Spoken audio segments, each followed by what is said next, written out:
Good morning, happy Thursday. So meron ako papakita sa inyo, guys. Ayan, no.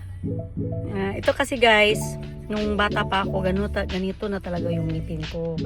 Kasi yung ngipin ko kasi to nasa loob. Tapos nagpa-brace ako nung bata pa ako. Kaya ano siya, tapos ganito pa rin. Pinapasta ko to siya, guys. Kaya kagabi, kumain ako ng Baguio beans. Nasarapan ako sa niluto kong Baguio beans. Ayun, pagkakita ko, patay. Wala na. So ngayon, di naman ngayon, pero baka mamaya or bukas ako dentist tayo. Pa-cleaning tayo ng ngipin, tapos ito, pa-fix natin. So punta tayo ng BPI ngayon, guys, kasi kukunin ko yung new BPI savings card doon.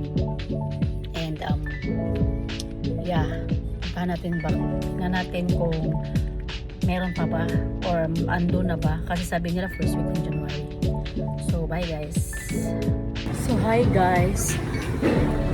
Nakuha ko na yung bagong ATM or savings card ko sa BPI.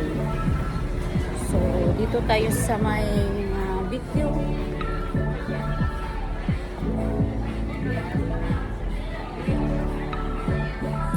Kalimutan ko yun.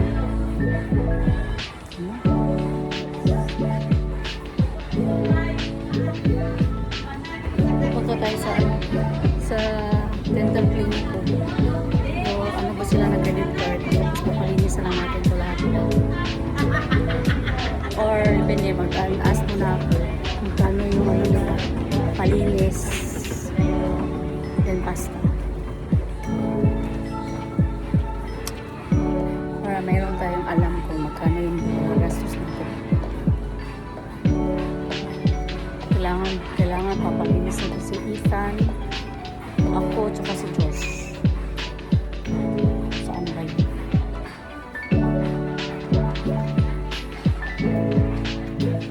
Wala pa tayong ligo, guys.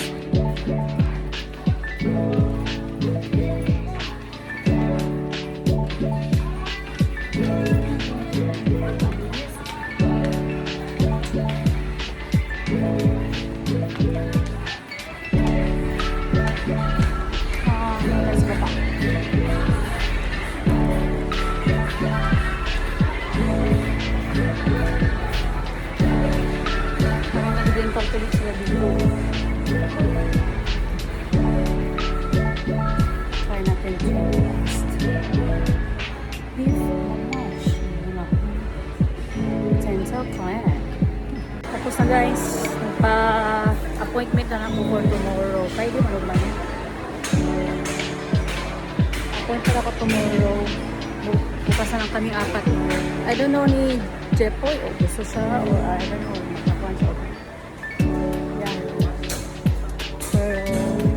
Try tomorrow.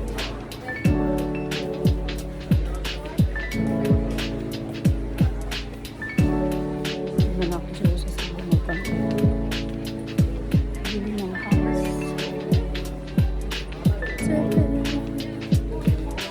Guys, uwi na rin ako, guys. Ay, ito pa rin ko sa school nita. Dito tayo sa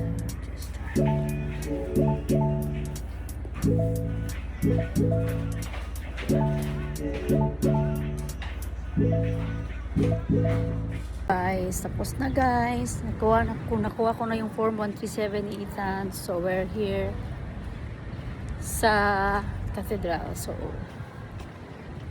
bisita muna tayo sa Adoration Chapel for thanking God for all the blessings and graces that He gave us. He gave to our family, my family. So pasok na tayo ng adoration. Bye.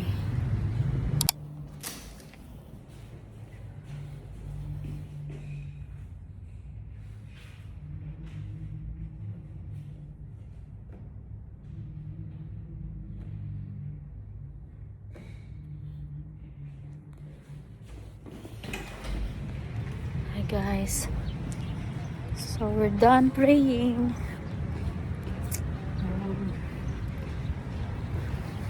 Mamiss na ko ni guys. Mamiss na ko.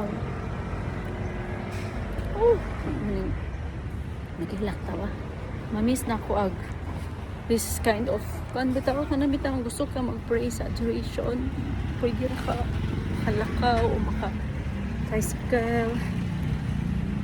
Mamiss na ko ni nga lugar like which I used to come here to pray. And the weather is na po ni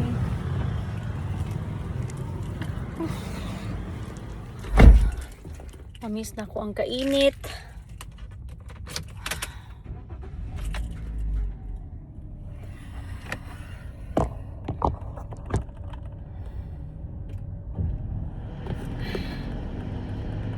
Wait sa guys ha.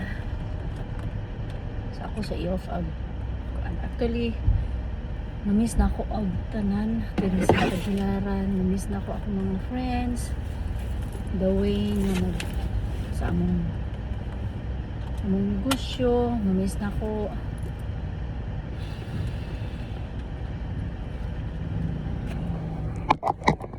Yeah.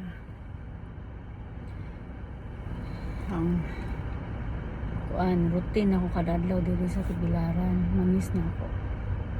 Especially ang church which we sana ang prayer dyan ako guys is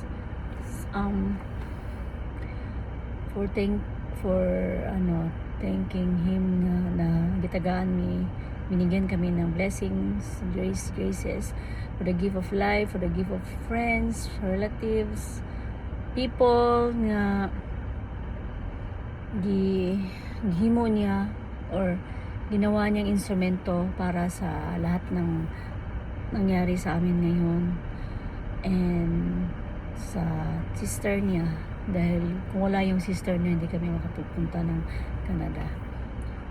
So I know marami kaming babayarin, but I know malalampasin din namin yan, maano lang namin yan, mababayaran namin yan.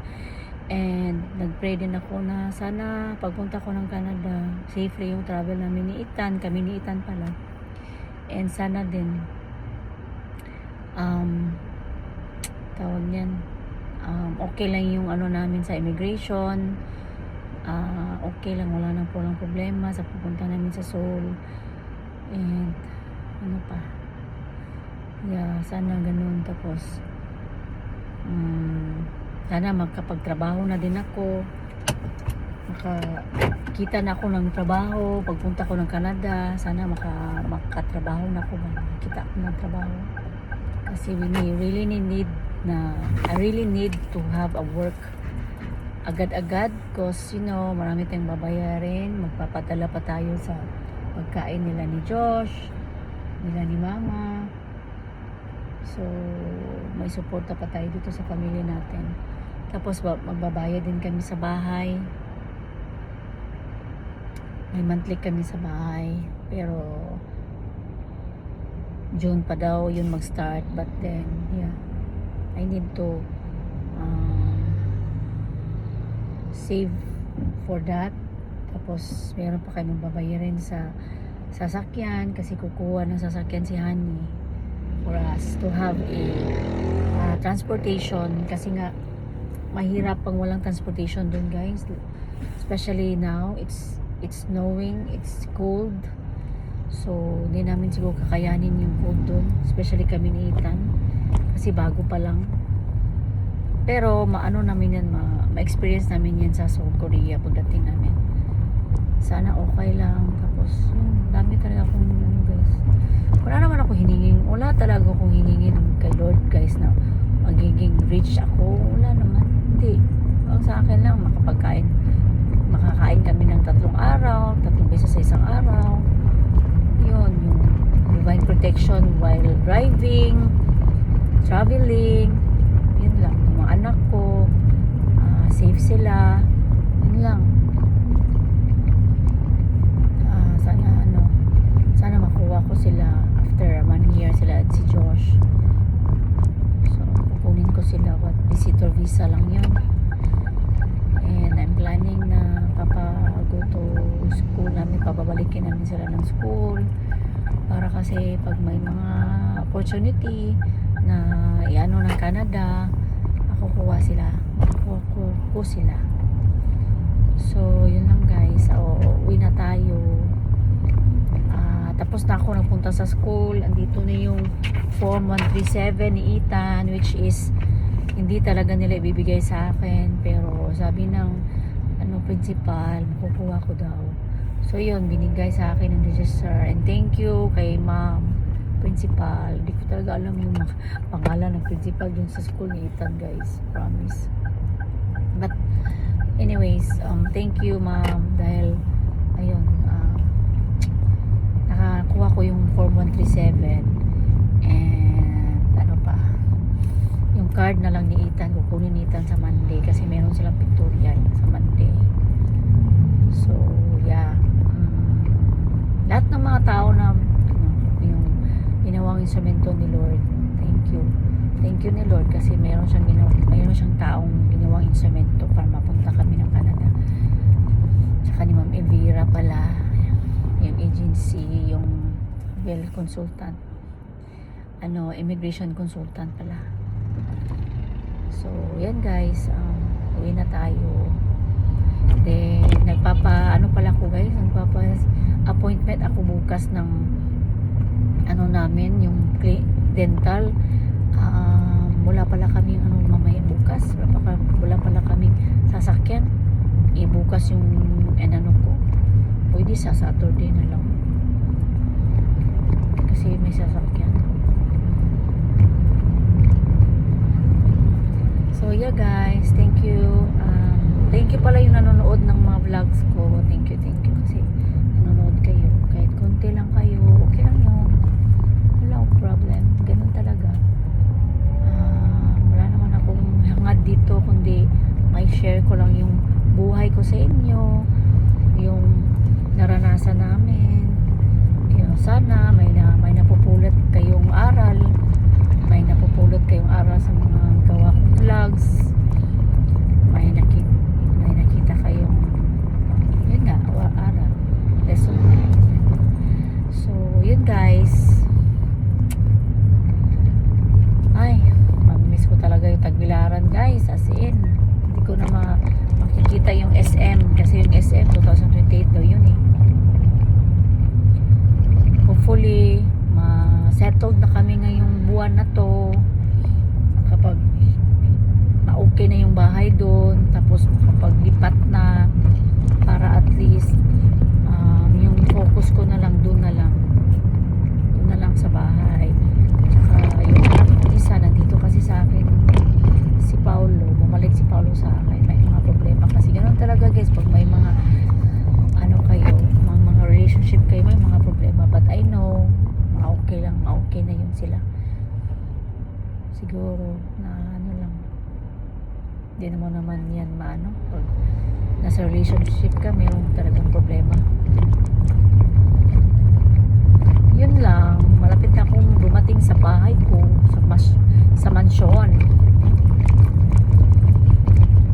Happy lang ako kasi meron ng form 137 si Ethan. Yun na lang ni Ethan, yung card niya for third quarter. I know, no, for first and second quarter only. So meron naman akong kopya doon guys, but I have to have a new one that's been signed by his teacher and principal. Yun ang dadalhin ko para magpakita ko sa school ni Ethan. Yeah, it's very hot here in the Philippines. In Bohol, it's very hot. Dito pala si Jericho guys. Last yung December, dito siya nag-Christmas or New Year. Nakita ko siya sa sana all na lang ako. Crush ko siya yan eh. Crush ko siya. My crush. Marami kasi akong crush guys. Kaya wag na kayong mag-angaw dyan. Crush na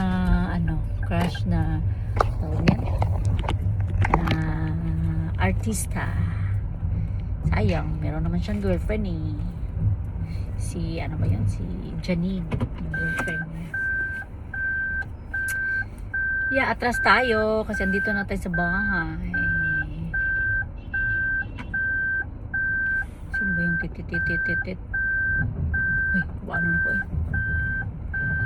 Pina-atras ko siya guys kasi nga mainit kapag ano.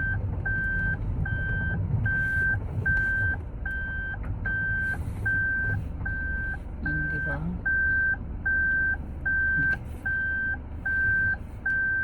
See, dito na po guys. Bye guys. Thank you for watching and take care. See you in my next one. Bye. Love you all.